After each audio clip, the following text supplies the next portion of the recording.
So how are you finding working with the children? Because I know you've just said... It's so much better than adults. Honestly, all my life I've worked with adults. Now I want to work with kids. I work with years 5, 6, 7 and 8.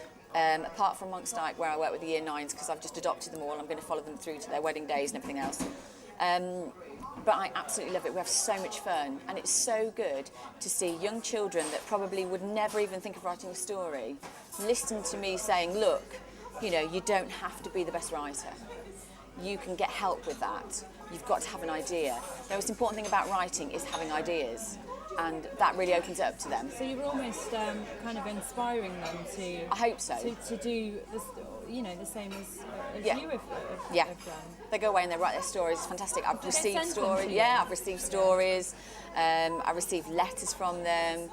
It's a privilege to be able to... What I realised straight away is that children of that age group absorb everything, and they want to know everything about you, and they want to be involved with you, and that is a privilege.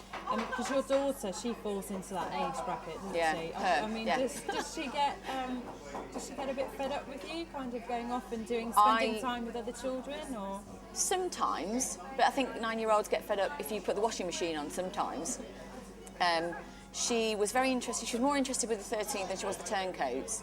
I actually sat her down before the Turncoats had even come out and said to her, can Mummy please read you the Turncoats? And she said, no, read it to Teddy, he'll be more interested. So I was like that, okay, I'll take that as a no then. So, no, she's a bit bored with it all now. Yeah. Would you say, I mean, because it's suitable, the books are very suitable for children of that age? I would say anybody who can read Harry Potter, yeah. Yes, definitely. And there are no drawings because I can't draw. But it's nothing like Harry Potter? No, it's nothing like Harry Potter. So we talk a little bit about sort of the involvement you've had with the media. Obviously, this is your first.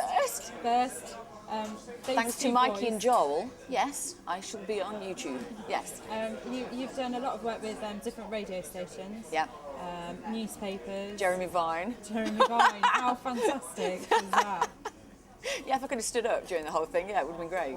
Yeah. I'm guessing that was nervous. Oh, that's the most nerve-wracking thing I've ever done, and I was fine until I found out that he had something like 6 million listeners. And then I just went to pot, and it was just like that. I was got the phone in my hands like that. But I sounded confident, which is good. With the radio, you can get away with murder because you can sound confident, can't you?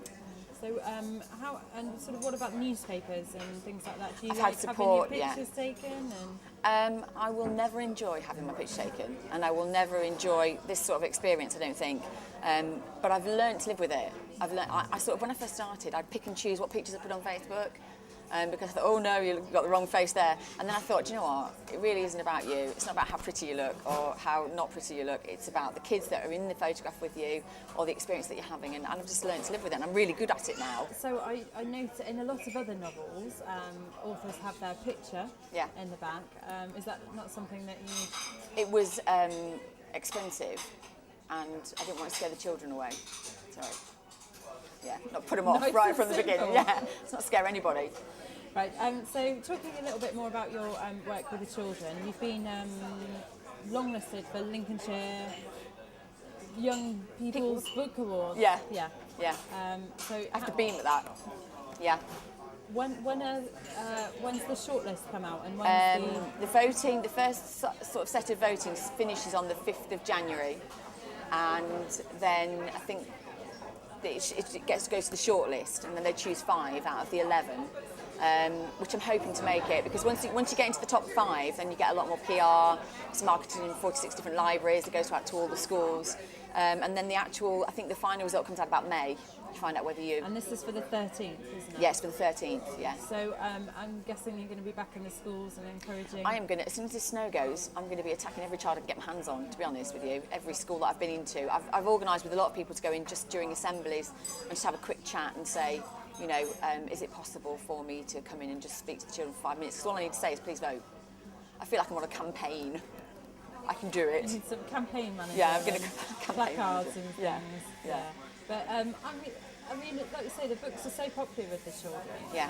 So you'd kind of And hope that... adults. And adults. But Yeah. is it right that adults can't... It has to be a child? Yeah, you have to be vote? between the ages of 9 and 14 to vote, and you have to go to a Lincolnshire school. So all the parents need to, that have read your Encourage book, the children. Yeah, say, look, Mummy read this, now you read it, and it's good, and vote. and vote. Yeah. And so are you finding that with a lot of the parents, that they're reading the book also? I found parents steal them from their children. Yes, yeah.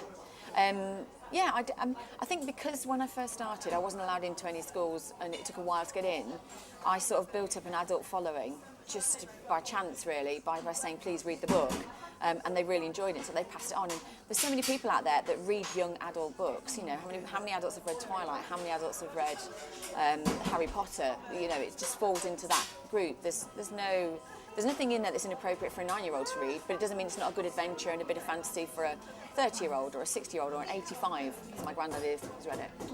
I know, yeah. I bet your granddad's very proud of you. I was extremely proud, yeah, and he rang me up the other day to tell me he was proud, and I was just like, oh, Granddad, that's nice. Yeah, that's the nicest thing in the world. Yeah, isn't it never gets better, yeah. So when you're writing, you, I'm guessing you use your kind of laptop. Should we go into that conversation? Sore conversation at the moment. No, I write by hand. I wrote the 13th by hand, I wrote the Turncoats by hand. I'm now writing the third book, which I'm not going to name, by hand.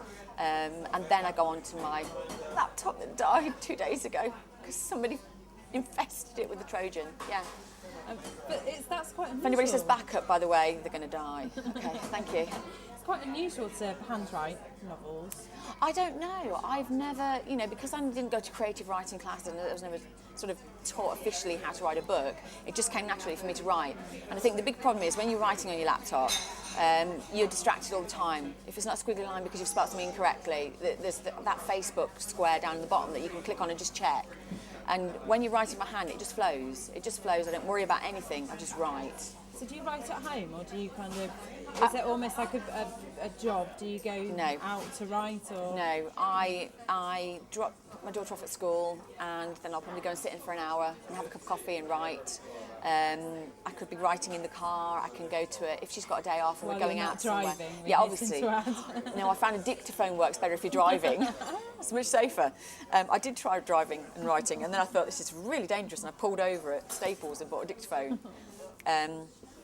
So no, I do write anywhere and everywhere, and noise doesn't distract me. People don't distract me. I think when you have a child, you learn to switch noise off quite easily, and so it doesn't bother me. I work better out of the house than I do in the house. And so have you got to the point where you can be sat writing and somebody will recognise you and come up to you? You've not got... Not until this, no. Not until everybody sees you. A couple of kids have recognised me, and they are, they're really excited. But normally I remember them because I've probably met 2,500 children this year, but I'm really good at recognising faces. And there are lots of them, because you've had book signings at both the Waterstones. Lots of children from the schools you visited have come to that, drag their parents and things along. Is it nice that they kind of make that effort? When we did the launch of the second book on the high street, there was a lady came in and they come from Caister. Well, that's a fair old trek, and they I brought my daughter in from Caister. And that is, to me, that's the biggest compliment, because that child has said, on this day, at this time, an author that I like is in this place, you will take me and you will buy me the next book. And that is, you can't ask for more, really, from your fans. You just can't. And you're really good at, you sort of sign the books for them, and you kind of, write them little messages and things. Yeah. And I think that it's special for them, and because in their eyes, you are famous. Yeah. Yeah, it does make me giggle, that word, but yes. It's a great position to be in, because I think a lot of authors that they look up to, they would never be able to Facebook them. They would never be able to chat with them via email. They'd never be able to stop them in the street. And so every child that writes me on Facebook, I respond to. Every child that emails me, I try my best to get back to them as fast as I can. So is this something that you plan to carry on? I would love to. I would love to be able to carry it on. I mean, even when I first wrote that book, The 13th, because I was inspired by J.K. Rowling, not so much for Harry Potter, but for who she was, I sent her a copy of the book. It was just a thing that I wanted to get out of my system, and I got a letter back.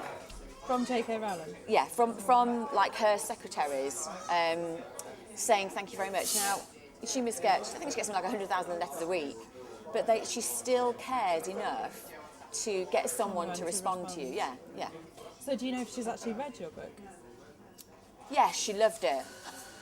No, I don't suppose I can say that. It's plagiarism, isn't it? I don't know.